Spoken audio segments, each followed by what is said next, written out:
queridas amigas e amigos do Ideal Espírita. É com muita satisfação que começamos agora mais o estudo das obras de Manuel Filomeno de Miranda, né? Aqui pela nossa TV Amélie Boudet, em parceria com a nossa web rádio Cristo Consolador. Bom, vamos aproveitar para cumprimentar os amigos que já estão aqui conosco, né? Miriam Beca, boa tarde, Silvia Tudo, boa tarde, Miriam. Maria de Fátima Índio, boa tarde, Silvia, irmãos de Ideal Espírita, boa tarde, Fátima. Que bom que você está aqui, né? Bom, pessoal, vamos então fazer a nossa ambientação de hoje, né? Com a leitura do livro Momentos de Paz, que é uma psicofonia, né? Do Isoldino Rezende, pelo Espírito Ernesto. E vamos então ler o capítulozinho, o texto que fala de programação reencarnatória. Um fator preponderante para a maioria das tragédias é a falta de religião e de uma base familiar sólida, sedimentada no amor, na compreensão e no respeito entre as pessoas. Sabemos que todas as coisas que acontecem na Terra, ou grande parte delas, foram programadas pela espiritualidade superior, às vezes, inclusive, com a nossa própria participação. Não existe o acaso. Essa equipe espiritual que nos auxiliou na escolha das provas e expiações que deveríamos viver está ao nosso lado constantemente. No entanto, a vida do homem na Terra é cheia de altos e baixos, porque nós ainda não conseguimos manter um padrão vibratório elevado que nos permita ouvir as orientações que nos são transmitidas através da intuição por esses companheiros desencarnados. Infelizmente, quando estamos encarnados, não temos consciência de que ao nosso lado há uma equipe de amigos espirituais que assumiram conosco o compromisso de orientar-nos no caminho do bem. Graças a Deus, né? Vamos cumprimentar a nossa querida Vera Parente, que também conosco. Boa tarde, olha os likes. Ah, sim, né, Verinha? Os likes são muito importantes, né? Porque quando vocês dão o like, o YouTube entende que o nosso vídeo pode ser e deve ser, né? Recomendado a outras pessoas. E assim a gente vai levando a nossa doutrina cada vez mais longe, né, gente? Bom, vamos então agora fazer a nossa prece de abertura. Deus, Pai de infinita bondade, misericórdia e justiça.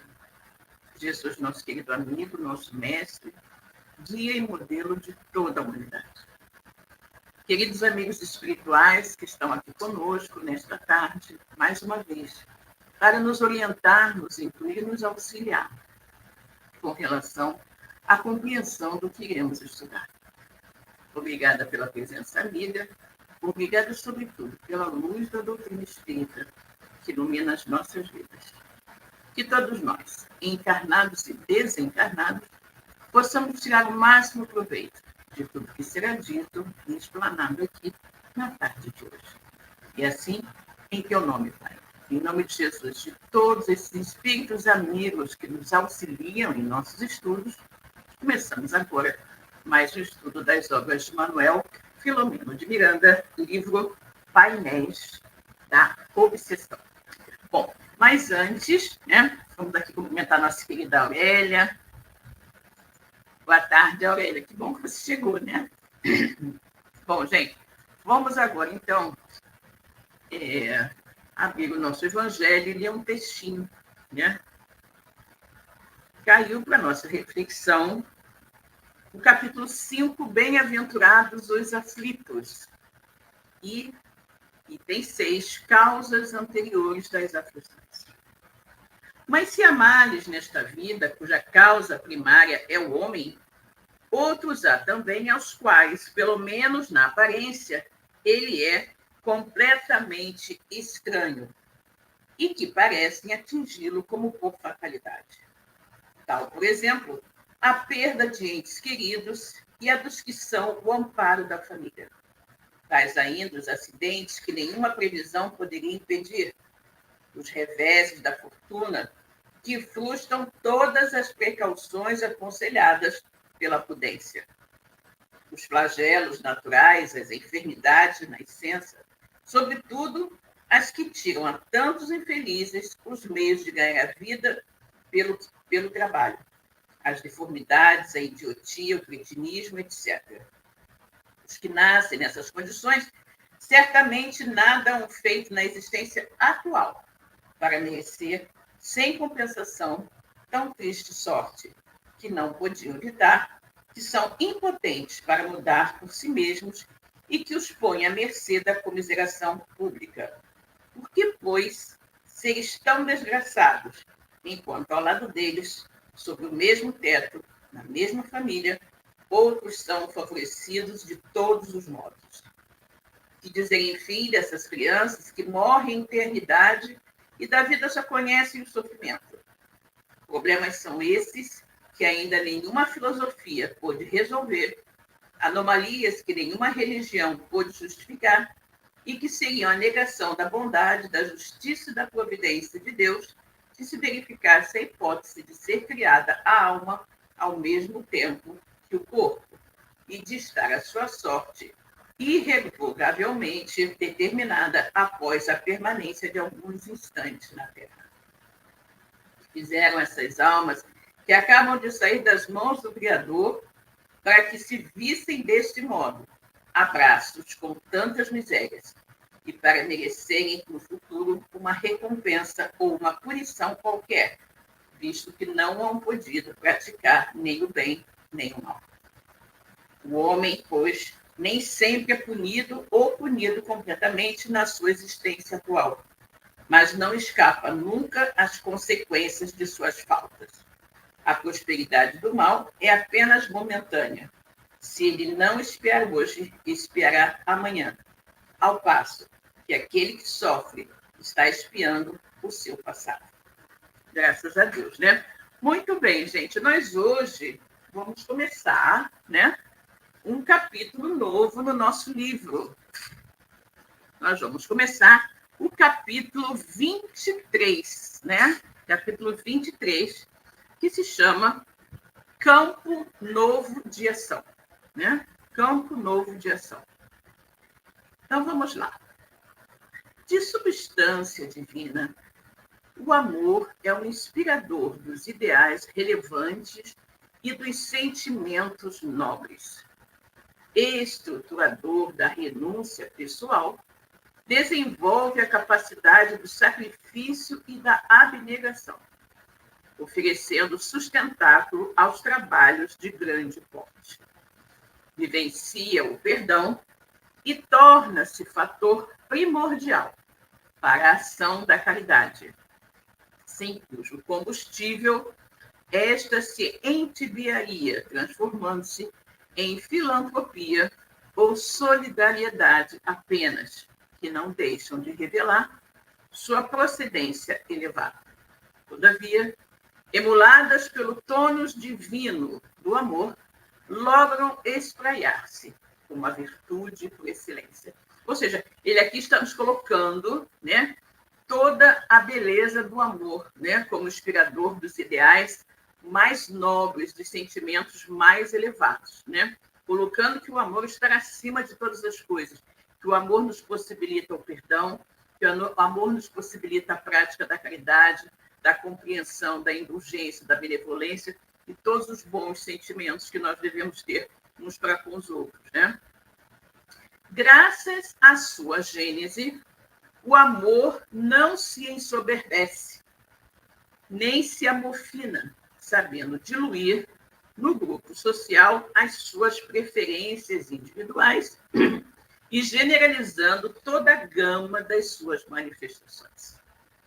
Supera os limites das formas e dos sexos, da posição social e da situação econômica, estabelecendo normas de fraternidade e esparzindo o pólen da afeição pura e desinteressada, onde passa ou no lugar em que se apresenta. Ou seja, aqui ele está dizendo o seguinte, que o amor, efetivamente, ele é, o verdadeiro amor, ele é de forma indiscriminada, né?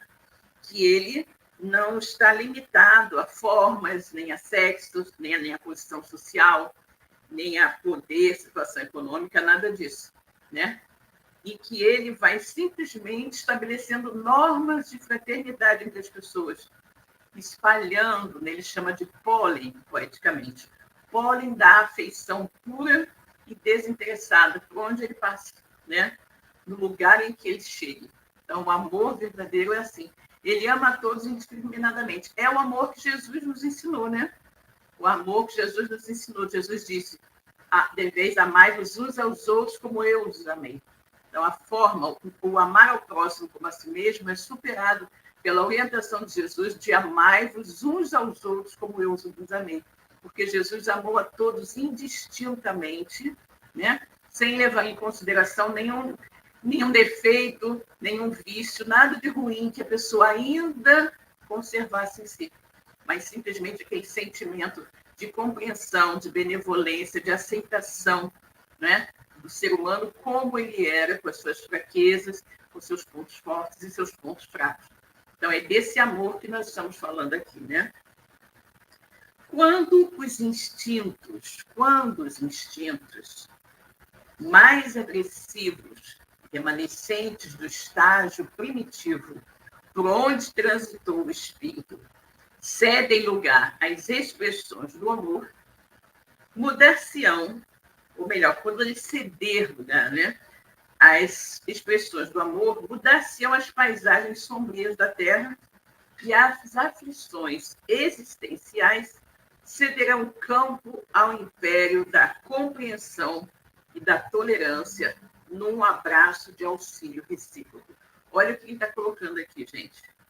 Quando os nossos instintos mais agressivos, né, de revolta, orgulho, inconformismo, revide, vingança, tudo isso, quando esses instintos mais agressivos que nós ainda conservamos, né, que são remanescentes do nosso estágio ainda de espíritos primitivos, né, cederem lugar às expressões do amor, né, todas as paisagens da Terra deixarão de ser sombrias e as aflições existenciais que todos nós experimentamos, né, quando a gente deixar de ter tantos instintos ainda tão acelvajados e primitivos, e aí toda, né, as nossas aflições existenciais aqui na Terra cederão lugar ao campo da compreensão e da tolerância, num amplexo de auxílio recíproco,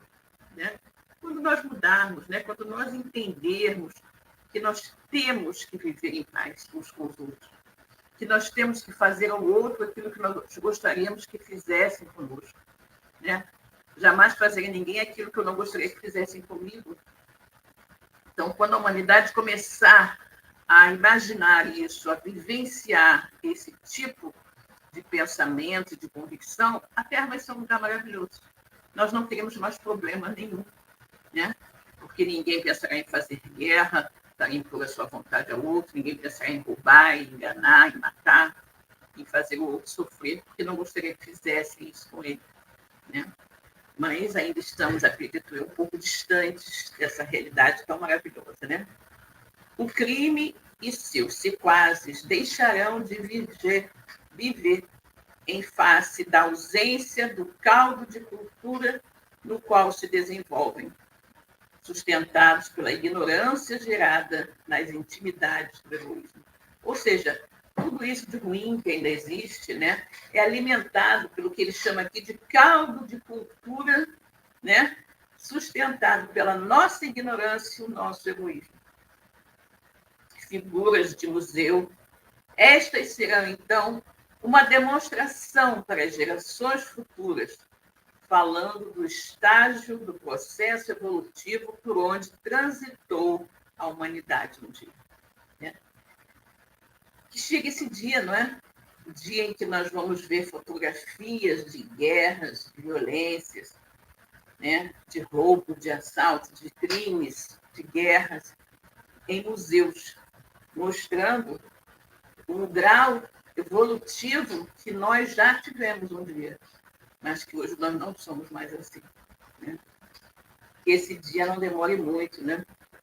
Que nós nos convençamos realmente de que precisamos caminhar para uma posição mais evoluída, mais verdadeiramente civilizada de relacionamento. Porque nós que nos dizemos tão evoluídos, tão avançados, tão civilizados, nos comportamos em muitas situações pior do que os animais mais selvagens, né?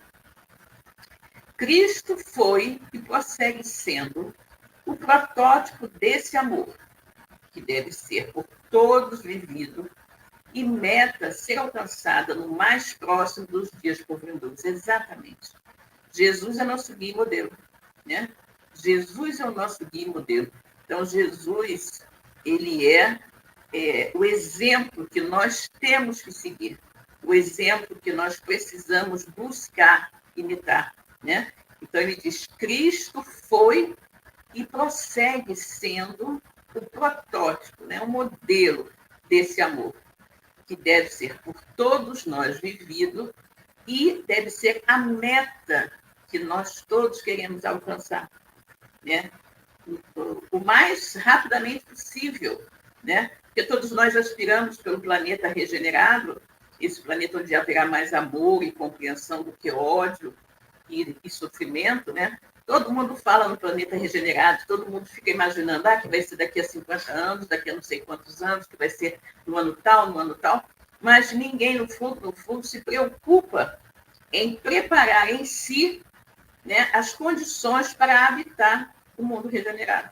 Todo mundo quer ter o mundo regenerado, né? Quer ser digno de habitar o mundo regenerado, mas poucos se decidem por fazer, né, o que é necessário para ser digno de habitar o mundo regenerado. Se nós, de repente, apenas subíssemos de grau de planeta de provas e expiações para mundo regenerado, apenas, digamos assim, no papel, né? Logo, não se poderia chamar a Terra de mundo regenerado. Por quê? Porque nós continuaríamos nos comportando como habitantes de um planeta de provas e expiações. Então, se nós queremos um planeta regenerado para habitar, nós temos que começar por nos transformar, né? Não é simplesmente dizendo que a categoria do planeta mudou para mundo regenerado que nós vamos mudar o mundo em que estamos, não. Primeiro, nós precisamos nos modificar, para depois, então, o planeta onde nós vivemos mudar também e subir de categoria, né? A fraternidade cristã, que decorre desse amor transcendente, vem modificando a Terra e os seus hábitos, abrindo espaços para a felicidade geral. Por penetrar nas causas anteriores dos fenômenos psicológicos e humanos da criatura, o Espiritismo desata as amarras que limitam a compreensão das soberanas leis, fazendo que generosas promessas se estabeleçam em forma de paz e cordialidade. A princípio, entre os seus membros e depois generalizando-se entre as demais pessoas. Então, ele coloca aqui o Espiritismo como cristianismo redivivo, como o reviver, o renascer, né? Da mensagem do Cristo, que nos foi trazida há mais de 2000 anos, mas que foi ao longo dos séculos sendo soterrados por vários dogmas, né? Vários cultos exteriores criados pelo homem, mas a mensagem intrínseca de Jesus ficou meio que soterrada. E a partir de meados do século XIX, quando os Espíritos do Senhor nos trouxeram a revelação espírita, o cristianismo, né, foi revivido, está sendo revivido diariamente através das mensagens que nós recebemos dos amigos espirituais, né? Então, por penetrar nas causas anteriores dos fenômenos psicológicos e humanos da criatura, o Espiritismo desata as amarras que limitam a compreensão das soberanas leis, fazendo que generosas promessas se estabeleçam em forma de paz e cordialidade, a princípio entre os seus membros e depois generalizando-se entre as demais pessoas. Ou seja, é justamente a revelação de que nós somos espíritos imortais e que estamos vivendo mais uma de inúmeras reencarnações, onde nós poderemos ir nos aperfeiçoando, né? Corrigindo erros que cometemos no passado, tendo a oportunidade de corrigir agora, expiando faltas cometidas no passado, corrigindo nosso modo de ser. Com as perspectivas novas que eles desenhavam o futuro ridente, agora vamos falar dos nossos personagens, né? Com as perspectivas novas que eles desenhavam o futuro ridente, os esposos Fernandes, Áurea e Argos logo se recordaram de buscar o apoio do médium Venceslau, com quem mantinham, desde antes dos sofrimentos vividos, suave e doce intercâmbio espiritual, né? Então, eles tinham, de alguma forma, um certo conhecimento sobre o espiritismo. E quando deixaram o hospital, né, lembrando que o Argos foi aquele que recebeu a moratória, né, aquele que estava prestes a desencarnar com tuberculose e tudo mais, mas ele acabou recebendo a moratória para permanecer aqui entre nós por mais 5 anos e receberam alta do hospital. Então, a Áurea e o Argos saíram do hospital e foram buscar, né, o apoio do médium Venceslau, que eles conheceram antes mesmo da doença do Argos ficar tão patente, né? Retornando à cidade onde viveram, buscando o reconforto da reconstrução do lar, não titubearam em levar ao velho amigo a notícia alvissareira e abençoada da recuperação da problemática, bem como esperando ouvir-lhe a opinião amiga e, se possível, a palavra do homem, né? Então, eles voltaram para a cidade onde eles viviam, buscaram o amigo Venceslau, querendo, né, que ele nos desse alguma orientação, algum conselho, assim como que ele lhe transmitisse também alguma orientação, algum conselho do plano espiritual superior, né, por meio da mediunidade. A venerável irmã Angélica respondia espiritualmente pela orientação, acompanhamento e sustentação das tarefas espíritas do trabalhador dedicado à mediunidade. Ou seja, então, aquela irmã Angélica, né, que nós vimos ao longo do livro, ela era, que nos parece aqui, guia espiritual do nosso irmão Venceslau. De alguma forma, vinculado aos acontecimentos da Boêmia no século XV, quando João Hus proclamara a necessidade de libertação do Evangelho, daí, estalando as lamentáveis guerras de religião, Venceslau identificava-se com o casal, não obstante a trilha que então seguira não lhe houvesse acarretado maior soma de compromissos negativos, né? Então, nós temos a Áurea e o Argos compromissados, né, com os problemas do pretérito, e o amigo deles, Venceslau, também, né? Também viveram lá no século XV, quando John Hus estava tentando, né, mudar os rumos da igreja, mas acabou que foram deflagradas, né, terríveis guerras de religião. O Venceslau tinha uma afinidade muito grande com o casal, né, apesar de ter trilhado, naquela época, né, caminhos escusos que haviam aumentado os seus débitos para com a lei. Identificando os amigos pelo psiquismo, desde épocas passadas, jamais lhes recusara o carinho da amizade, da palavra evangélica e da ação cristã. Era natural, portanto, que participasse do júbilo que estuava dos seus corações. Então, o Venceslau foi uma pessoa que sempre esteve muito próxima ao casal.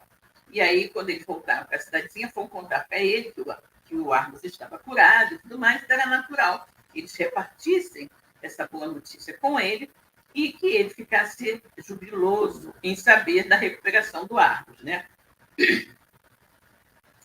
Confabularam longamente revendo episódios que agora significavam o êxito dos comprometimentos do ontem e sentiam as excelentes ensanchas que se apresentaram para o porvir. Ou seja, conversando, falando dos problemas e tudo mais, eles agora estavam com muitas esperanças, né, de fazerem boas coisas, boas ações, de terem boas atitudes daqui para frente, né? Estabeleceram-se metas preferenciais, objetivos essenciais, numa pauta de valores legítimos, de que participou, pela inspiração poderosa, a nobre mentora do grupo, né? Então, eles começaram a criar metas, objetivos, planos, projetos e tudo mais, né? E tudo sob a inspiração da irmã Angélica, né? Que era ali a mentora do grupo. Em face dos limites orgânicos do convalescente, do Argos, né? Porque estava de alta, mas não estava completamente recuperado, 100% recuperado, né? Então, em face dos limites orgânicos do convalescente, já não lhe seria possível o atendimento dos compromissos profissionais dentro das exigências da empresa, a qual oferecia remunerados os seus esforços, né? Ou seja, aí ele vai ter um problema de trabalho, né? Porque ele não vai poder trabalhar tanto quanto ele trabalhava antes, porque agora ele está com limitações físicas, né? Então, vamos ter aí uma necessidade de encontrar uma forma de prover o sustento da família, né? Talvez dando entrada numa aposentadoria por invalidez, alguma coisa assim, né? Programou-se a necessidade da aquisição da sua aposentadoria, exatamente isso que eu comentei, né? Programou-se a necessidade da aquisição da sua aposentadoria, a fim de que o seu tempo doravante tomasse rumo mais condizente com as suas forças e com sabedoria. Chegou-se à conclusão de que a melhor aplicação dele seria no serviço do amor ao próximo, né? Então, ele não poderia trabalhar, mas ele teria direito à aposentadoria, né? A questão ali da invalidez, e ele usaria esse tempo livre, que não estaria trabalhando, né? Uma vez que estaria aposentado, para serviços do amor e de auxílio ao próximo, né? Venceslau dedicava-se a uma tarefa de solidariedade cristã aos irmãos em carência, mediante assistência à criança, ao adolescente, ao ancião, através também do socorro aos enfermos do corpo e da alma, bem como do amparo às crianças na orfandade carnal. Havia sempre lugar para novos cooperadores que se quisessem entregar ao ministério do próprio crescimento e iluminação interior pela aplicação dos tesouros do amor a benefício de todos. Ou seja, o Venceslau, esse amigo dele, né, que era espírita, já realizava um trabalho, né, um trabalho assistencial bastante importante, né? Ele ajudava as pessoas carentes, ele ajudava crianças, adolescentes, idosos, todos eles através do socorro, né, aos enfermos do corpo e da alma, assim como também amparava crianças, órfãos e tudo mais. E sempre recebia de braços abertos a todos aqueles que desejassem se unir a esse projeto de caridade, né? Certamente que não se tratava de um ministério fácil.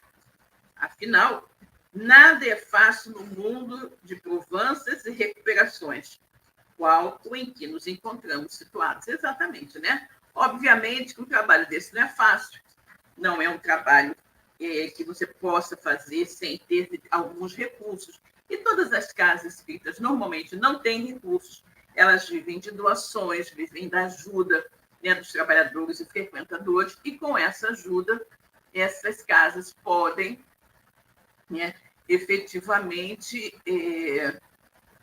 auxiliar a outras pessoas, né? Então, justamente isso estava acontecendo ali, né? E eles, com toda a dificuldade, né? Todo mundo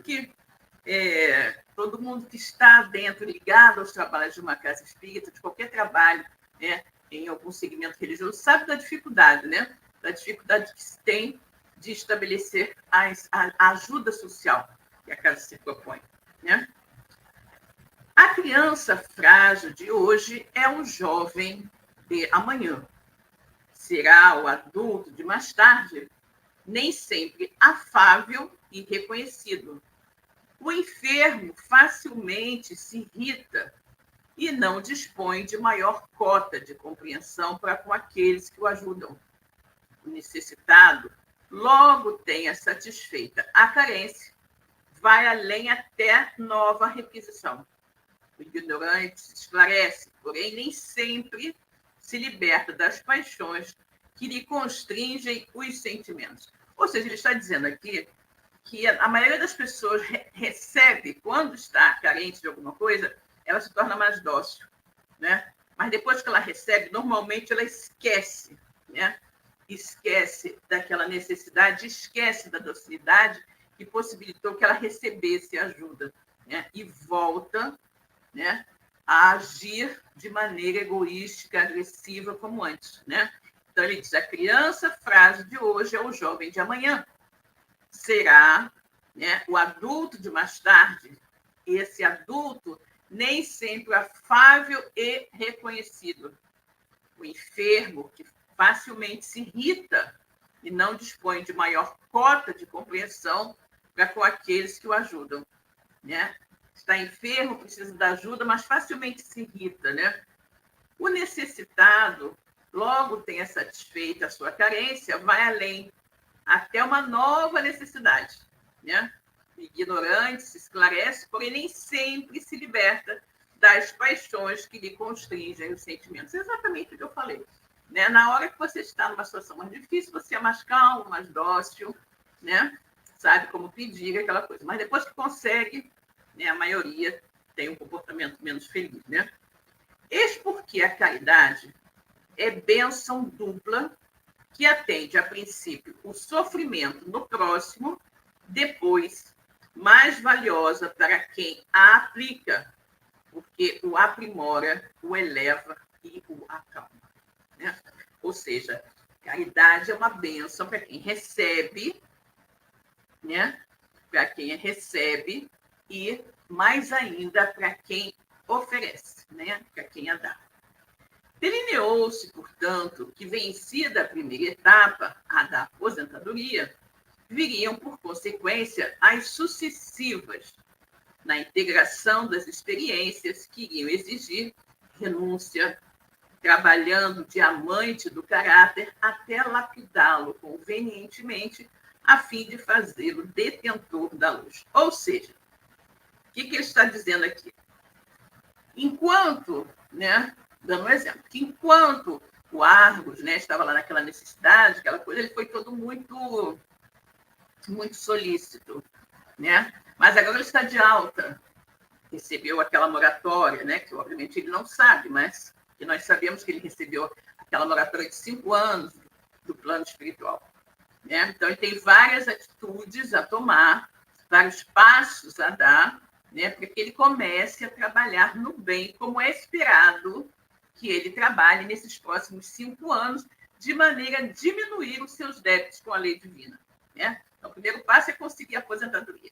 Depois que ele conseguir a aposentadoria, ele vai, então, poder se engajar mais facilmente, né, com maior liberdade, nos trabalhos, né, de assistência social que o amigo Venceslau realiza, né?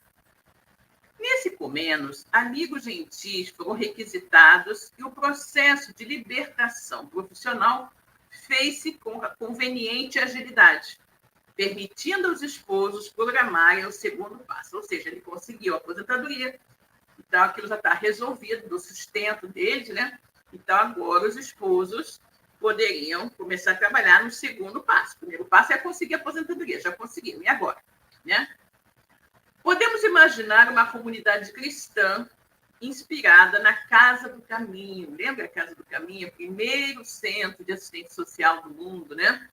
Então, podemos imaginar uma comunidade cristã inspirada na Casa do Caminho, onde Simão Pedro cultuou, pelo exemplo do amor e da caridade, a memória de Jesus. Né? Simão Pedro justamente homenageava Jesus cuidando dos enfermos, dos famintos, dos miseráveis, né? Ali na Casa do Caminho. Não são poucas as dificuldades para criar-se um clima psíquico de apoio à dor e de defesa das agremiações do mal, que mantém cooperadores em ambos os lados da vida. Né? Aqui está dizendo, não é fácil você criar, né, uma casa de socorro, não é fácil criar uma casa espírita. Muitas vezes você, ao iniciar, né, o processo de criação de espírita, você começa a ser muito, muito assediado pelas trevas. Né? Começam a surgir problemas, começam a surgir, de repente, pequenos aborrecimentos entre os membros, né? As pessoas adoecem, uma série de dificuldades vão aparecendo naquela tentativa de desarmonizar o grupo, de desestimular o grupo e fazer com que ele desista da abertura da casa. Né? Todavia, a comunidade conduzida pela irmã Angélica era uma cópia imperfeita, embora daquela na qual a mentora estagiava em esfera próxima da crosta. Né? Não há improviso nas leis de Deus. Isso é perfeito, né, gente? Não há improviso nas leis de Deus. Tudo é minuciosamente planejado, né? Não há improviso nas leis de Deus. Todas as realizações recebem tratamento cuidadoso e bem programado, né? Exatamente. Isso é o que nós temos que ter sempre em mente, né? Tudo que nos acontece foi programado, foi estudado, né? Foi pensado antes de acontecer. Não existe acasos, né? Não existem situações assim que ocorrem sem que Deus saiba e sem que Deus tenha dado o seu aval para que aquilo ocorresse, né? Então, não há improviso nas leis de Deus. Todas as realizações recebem tratamento cuidadoso e bem programado. Né? A pouco e pouco, diante deste procedimento, uma área safra foi se transformando em jardim e pomar. Sob a sua inspiração, e a psicosfera agitada recebeu ozônio especial, carreado por abnegados técnicos espirituais, que obedeciam à planificação da delicada instrutora. Ou seja, então, eles criaram um ambiente, né, onde o plano espiritual agiu fortemente para ali ter uma região, né, uma área positiva, uma área boa para o desenvolvimento daqueles trabalhos da caridade. Então, ele diz, pouco a pouco, com esse procedimento, né, uma área safra foi se transformando em um jardim, né, jardim e pomar, sob a inspiração justamente da irmã Angélica. Inspiração, e aí a psicosfera agitada daquele ambiente recebeu ozônio especial carreado por abnegados técnicos espirituais que obedeciam à planificação da instrutora. Né? Então, o ambiente foi se modificando completamente com a ajuda dos amigos espirituais, seguindo as orientações da irmã Angélica. Com o suceder do tempo, o clima de prece, de otimismo, gerou recursos metafísicos de que se beneficiavam os seus habitantes. Igualmente utilizada a colônia para a terapia de emergência a recém-desencarnados e atendimentos especiais na nossa área de ação. Conforme soubemos depois, aquele mistério fora programado há quase 100 anos. Olha isso, gente. Olha o que Manuel Flamengo está dizendo. Que aquele projeto havia sido programado há quase 100 anos atrás e só agora estava sendo posto em prática, né? Conforme soubemos depois, aquele mistério fora programado há quase 100 anos, né? Quando todos os seus membros se encontravam desencarnados e se preparavam para os cometimentos por vindouros com vistas à preparação do mundo melhor. Então, esses espíritos, né, todos estavam juntos no plano espiritual, se organizando, se preparando para irem modificando a Terra para se transformar em um mundo melhor, né? Na ocasião, foram requisitados enfermeiros hábeis que delinearam os contornos gerais do trabalho e instituíram os cooperadores que partiam para a reencarnação, armando-os de recursos para o desenvolvimento das construções e suprimentos de manutenção. É muito interessante nós observarmos isso, né? Porque nós estamos vivenciando um momento em que, com um grupo de pessoas amigas, estamos nos trâmites de fundação de uma casa espírita, né? Pensando que são todas pessoas que estão mais ou menos na faixa entre 50 e 70 anos, né? Nós ficamos imaginando que esse projeto já devia ter sido, né, pensado no plano espiritual, de repente, há quase 100 anos também, né? É muito interessante, porque somente agora, né, essas pessoas que estão realizando esse projeto, né, de criação dessa casa espírita, desse ponto de luz, estão pondo, né, em prática o projeto. Então, mais ou menos, né, é como se fosse a mesma coisa. Nos identificamos bem com essa ideia aqui, né? Com esses dados, a diligente entidade apresentara-os a superior exame de fiel seguidor de Jesus, que se prontificou a auxiliar na materialização dos planos entre os homens, né? Rogava apenas o venerável irmão dos sofredores que nessa comunidade jamais fosse olvidado o amor aos infelizes do mundo ou negada a caridade aos filhos do Calvário. Nem se estabelecesse a presunção que é vérmina a destruir as melhores edificações do sentimento moral. Exatamente, né? Isso é muito importante e eu acho que todas as casas, inclusive as já existentes, mas sobretudo as casas nascentes, elas devem ter esse cuidado, né? Esse cuidado de conservarem a união, não é? A fraternidade entre seus membros, não permitir que se estabeleçam dentro de suas casas, não é? Desentendimentos, brigas, grupinhos separatistas, né? Divisões, porque o interesse é o único. O interesse é a difusão do Evangelho do Cristo e da doutrina espírita. Então, uma casa espírita ela não pode ter, né, pessoas formando grupos antagônicos. Todos devem estar sempre olhando na mesma direção e vendo o bem maior, né, da comunidade ali reunida e não os interesses pessoais de cada um. Assim, os obreiros foram se corporificando, vinculados aos seus processos redentores, até quando Venceslau pôde compreender a tarefa e chamar os demais amigos à construção do amor, da fraternidade, né? Então, os espíritos foram reencarnando e foram, né, se juntando ali, aquele núcleo, até que o Venceslau, né, entendeu efetivamente qual era a tarefa que eles estavam sendo chamados a realizar, né? Havia aqueles que, atados a deveres específicos, não poderiam lutar ombro a ombro, mas que seriam sentinelas de vigilância e membros de solidariedade, colocados em várias partes, no entanto, ligados ao trabalho comum. Exatamente, às vezes você tem um grupo, né, de trabalhadores que estão dispostos a abrir a casa, fazer uma casa nova e tudo mais.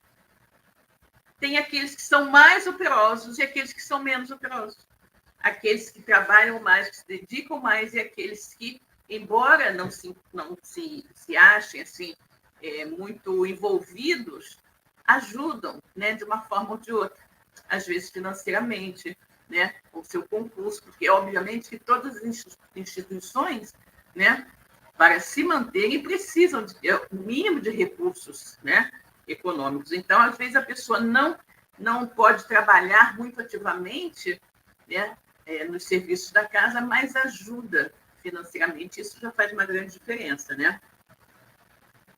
Não foi pequena a luta dos adversários pessoais do grupo e dos que se consideravam inimigos do Cristo, na cegueira e loucura em que bracejam, né, nas vagas da própria revolta.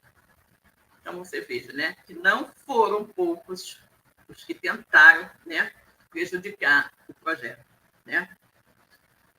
E até mesmo daqueles espíritos menos felizes que se consideram, né, inimigos de Jesus e que, obviamente, iam tratar de todas as formas de buscar fazer com que o empreendimento fracassasse e que eles não conseguissem formar a casa, né?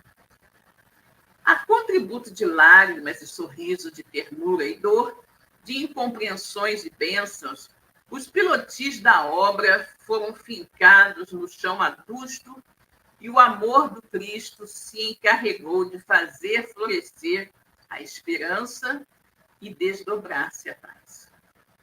Colônia de ação e não de repouso, de socorro e não de contemplação, de renúncia e não de ostentação, é o campo de atendimento de urgência aos tombados nas provações e aos que estão a um passo da loucura e do suicídio. Olha que coisa interessante isso aqui, gente. Que coisa muito interessante isso aqui.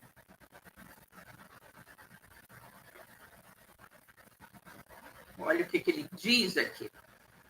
Colônia de ação e não de repouso, de socorro e não de contemplação, de renúncia e não de ostentação, é o campo de atendimento de urgência aos tombados nas provações e aos que estão a um passo da loucura e do suicídio. Ou seja, a casa que você está montando, a casa que você está idealizando, ela vai ser utilizada também como um ponto de apoio para irmãos sofredores, sobretudo irmãos que tenham ideação suicida, né? Os homens buscam lugares ideais de paz na terra. No entanto, não são pacíficos, de renovação, compreendidos por todos, sem embargo, desejam fluir e não propiciar aos demais. E, como é natural, dizem-se decepcionados com os outros, os demais cooperadores, esquecidos de que, da mesma forma que aguardam receber, os outros deles esperam o mesmo conseguir, né? Ou seja, as pessoas costumam, né, sempre se posicionar na posição daquele que quer receber, né? Quer receber, receber, receber, esquecendo que os outros com quem ele convive também estão naquela posição de querer receber, né? Se todo mundo quer receber e ninguém quer dar, a coisa realmente não caminha. Na Terra, por enquanto, lugar nenhum há indene à luta e ao trabalho, sem dificuldades nem sofrimento, porque estes são inerentes à condição evolutiva dos espíritos que nela habitam. Claro, na Terra não tem como você não sofrer, né? Porque é uma condição dos espíritos que estão aqui, porque é o planeta de prova de expiações. Necessitados esses espíritos de sublimação, ao invés de gozarem somente os seus benefícios. Mesmo assim, porque predominassem na comunidade os sentimentos cristãos e espíritas de iluminação e crescimento para Deus, através do bem, o ambiente fazia-se especial, recebendo periodicamente reforços de vitalidade e de paz. Atendendo-se ao requisito do missionário do amor, ampliava-se a cada dia o serviço de auxílio aos necessitados, enquanto se esforçavam os trabalhos de educação moral e orientação doutrinária, suportes para alcançar-se os resultados anelados. Ou seja, então, com a ajuda, né, dos encarnados e dos desencarnados, a cada dia aumentava esse auxílio aos irmãos necessitados, né? Em verdade, não se tratava de um paraíso, senão de um campo abençoado para quem esteja necessitado de renovação íntima e a quem aprouver a aquisição dos valores intransferíveis do Espírito. Aberta à comunidade geral, sem qualquer impedimento, a colônia fazia-se um ensaio, uma tentativa de demonstrar que se pode amar e servir sem alienação do mundo, igualmente sem vinculação com o mundo. Né?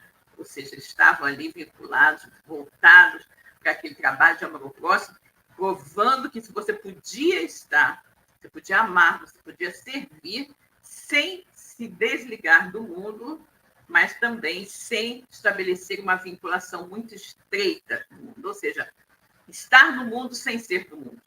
Né? Os seus membros não adotavam métodos esdrúxulos, ideias fantasiosas ou quaisquer sinais diferenciados dos demais homens, trabalhando e vivendo conforme a sociedade, então, sob os padrões superiores do Evangelho de Jesus, atualizados pela doutrina espírita. Como se pode depreender, cada tarefa e comportamento dizem respeito ao tarefeiro e sua consciência, em razão da ampla vigência do livre-arbítrio de que todos se encontram possuidores. Né?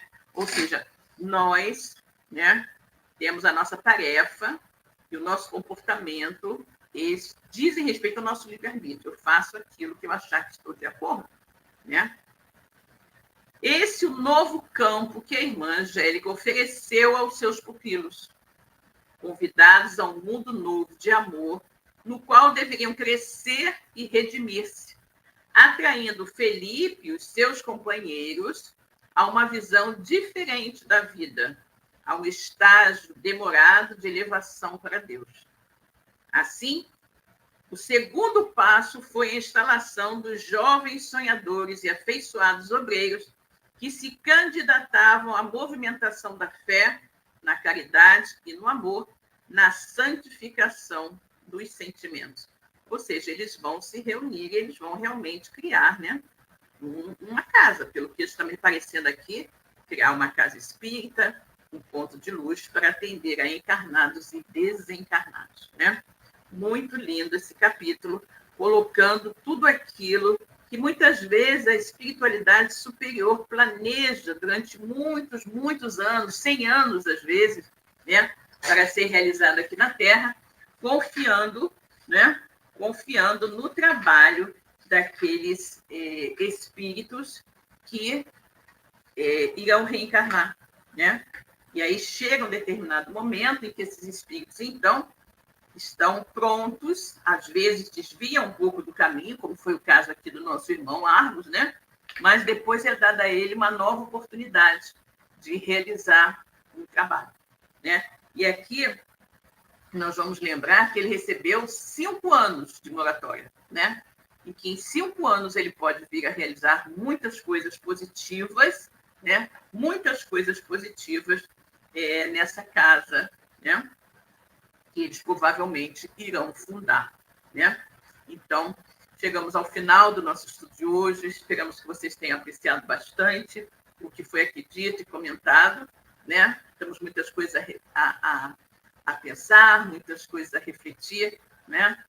E pensar que nós devemos buscar a cada dia mais aproveitar a nossa encarnação. Aproveitar a nossa encarnação, aproveitar cada minuto para fazer o bem, para nos tornarmos pessoas melhores, né? Para ajudarmos ao nosso semelhante, e obviamente que ajudando os outros, estamos ajudando inicialmente a nós, né? No nosso crescimento, na nossa melhoria, nos resgate das nossas inúmeras falhas. Né? Bom, vamos fazer rapidamente a nossa prece de agradecimento e encerramento. Deus, Pai infinito da bondade, misericórdia e justiça, Jesus, nosso querido amigo, nosso mestre e modelo de toda a humanidade. Queridos amigos espirituais que estão aqui conosco, nos orientando, nos incluindo, nos auxiliando nesse estudo. Muito obrigada por tudo. Muito obrigada por tudo que recebemos, por toda a orientação, por todos os esclarecimentos. Que tudo isso possa ficar bem marcado em nossos corações, que nós possamos cada dia mais ligar as nossas vidas ao plano espiritual superior e nortear os nossos comportamentos, as nossas decisões por essas orientações tão positivas que recebemos na tarde de hoje. E assim, Pai, em teu nome, em nome de Jesus, de toda essa espiritualidade amiga que conduz os nossos estudos, está encerrado o nosso estudo das obras de Manuel Filomeno de Miranda da tarde de hoje. Que a paz do Senhor permaneça com todos nós. Graças a Deus. Beijo, pessoal. Tchauzinho. Até a próxima. Tchau, tchau.